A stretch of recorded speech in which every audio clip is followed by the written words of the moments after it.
You know, you hear people, you say cover two. Well, what's cover two?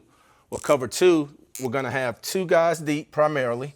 It doesn't necessarily have to be the safeties, but for this particular instance, we'll say we got two deep defenders in the safety. They're controlling half the field. So he's got a half, he's got a half.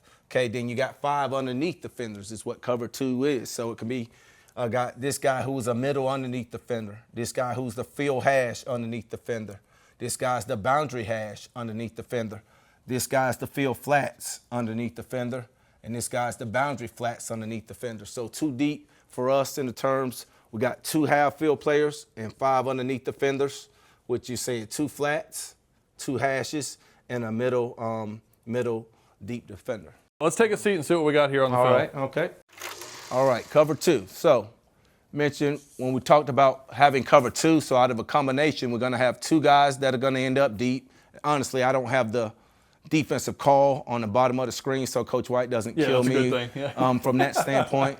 So, and some shape, form, or fashion, 2 of these guys are gonna end up deep, and we're gonna have 5 underneath defenders. So let's see how this comes out. So a lot of times before the ball snap, you'll see we're trying to bluff or not give away the cover two shell, just showing 2 guys deep, and then on the snap, you got guys rotating to different positions. So you see Nick here showing down, DQ showing deep, and then on the snap, they rotate. Okay, so like we said, this guy ends up being a half field defender. Okay, this guy ends up being a half field defender. So those are my 2 deep defenders. Okay, well, I need 2 flat defenders, which is this guy right here. I need this guy's right here is a flat defender. Then we need 2 hash defenders. This guy's safety right here. So instead of the safety being in half, he ends up being one of the hash defenders. We got this wheel linebacker who's a weak side hash defender. And then the Mike would be a middle run through if the route progressed to give him something to run down the middle. Here we got a relatively quick throw by the quarterback, but you see the Mike is going to protect the middle third of the field. These 2 guys got the half, okay? But really these are technically still my 5 underneath defenders with 2 deep.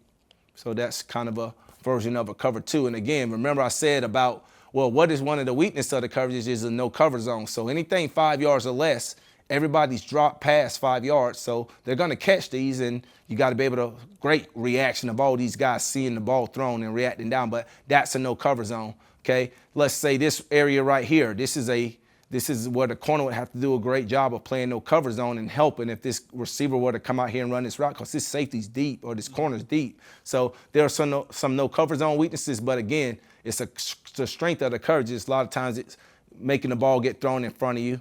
And again, you know, the Mike's got to be good, or whoever's responsible for the middle of the field's got to be good. But that's really a good rep there of showing guys playing with vision and breaking on the ball thrown into the no cover zone. I think this is a great example to start out with because, one, it shows how complex it can still be because the safety, like you mentioned, you can line up anywhere and still roll into your coverage so that you're disguising it a little bit. But then, 2, just to show, like you mentioned, sort of this soft open zones and that and having to come up and tackle.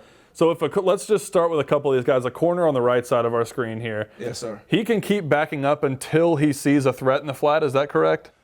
Yes, his range is probably anywhere from 5 yards past the no cover zone up to about 18 yards. And he can keep drop. Then he's got to be able to read the quarterback's eyes and be able to break back forward. We don't really want him any deeper than 18 because at that point then he becomes a third player and now you're getting too soft in the flats. So, yeah, because I think we do have a kind of a bubble route here, don't we? By the yeah, so see right here, that running back is in a no cover zone.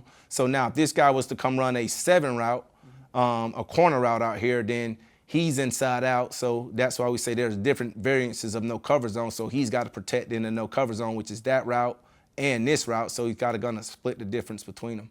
Gotcha. Yeah, and good job rallying the ball there. So at the most, they're getting 4 or 5 yards. They're gonna get more 4 or 5 yards, and like I say, for us, depends on what's the mindset when the coordinator is making a call. So if he's putting us in a cover 2 call, he's anticipating pass. We don't want the ball thrown down the field, and we're saying, hey, if you throw these check downs, we're going to break down and we're going to tackle. Let's pretend that was 3rd and 8 and we got off the field and everybody's happy. Oh, everyone's happy, man. The crowd is freaking going crazy. Yeah. You know, Coach Limbo, special teams about to come out on the field, and we're going to see if we can block a punt. That's so why the crowd's going crazy, right? Yeah. Limbo's team's coming out. Absolutely. Yes, sir. All right, let's see what we got next. Okay.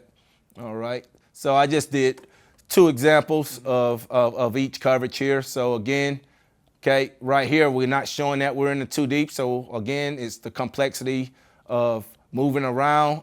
So right here, again, a different variation of cover two. We ended up blitzing the linebacker. Now the end's one of the 5 underneath defender. So we got 1, 2, 3, 4, 5 with a middle run through and 2 deep guys. But these 2 guys are really deep, okay?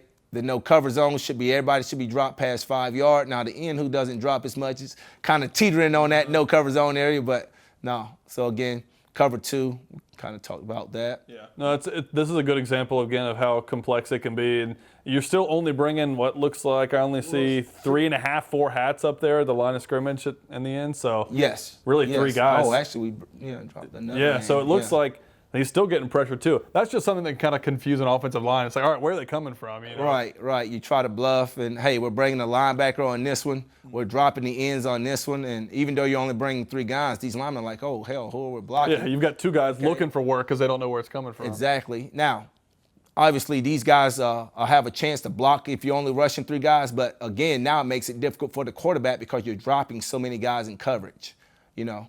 Yeah, and that's probably why you see him take off here. Exactly. He's like, oh hell, all these guys are dropping into longs and lanes, and now that again, that's a 3rd down play. We tackle him. He's short. Everybody's excited.